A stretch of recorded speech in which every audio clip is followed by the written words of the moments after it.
பச்சை பயிரில் சாம்பார் சாப்பிட்ருக்கீங்களா?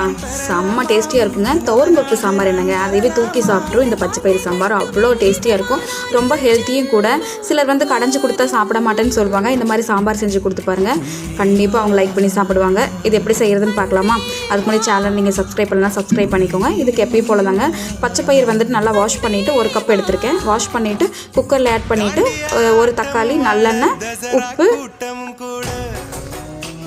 தண்ணி விட்டு குக்கரில் ஒரு 6 விசில் விட்டு எடுத்துக்கோங்க. அதுக்கப்புறம் ஒரு கடாயை எடுத்துகிட்டு தாளிக்கிறதுக்கு கடுகு போட்டுட்டு சின்ன வெங்காயம், பூண்டு, வரமிளகாய் போட்டுட்டு நான் வந்து கத்திரிக்காயும் உருளைக்கிழங்கு எடுத்துருக்கேங்க. உங்களுக்கு எந்த காய் விருப்பமோ, பீர்க்கங்காய் கூட செய்யலாம், நல்லாயிருக்கும்.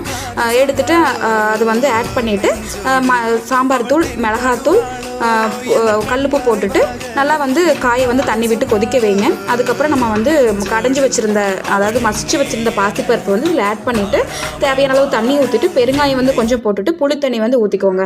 புளித்தண்ணி முன்னாடியே ஊற்றினீங்கன்னா காய்கறி வேகாதுங்க. அதனால் லாஸ்ட்டாக ஊற்றிட்டு நல்லா கொதிக்க வச்சுட்டு அதுக்கப்புறம் லாஸ்ட்டாக மல்லித்தலை தூவியாக இருக்குங்க. அவ்வளோதாங்க, ரொம்ப சிம்பிள், ஈஸியாக செஞ்சு முடிச்சிடலாம். இது கூட ரைஸ் கூட போட்டு நீங்கள் டிஃபன் பாக்ஸ் கூட பேக் பண்ணலாம். செம்ம டேஸ்டியாக இருக்கும். மறக்காமல் ட்ரை பண்ணி பார்த்துட்டு எப்படி இருந்தால் சொல்லுங்கள். பாய்.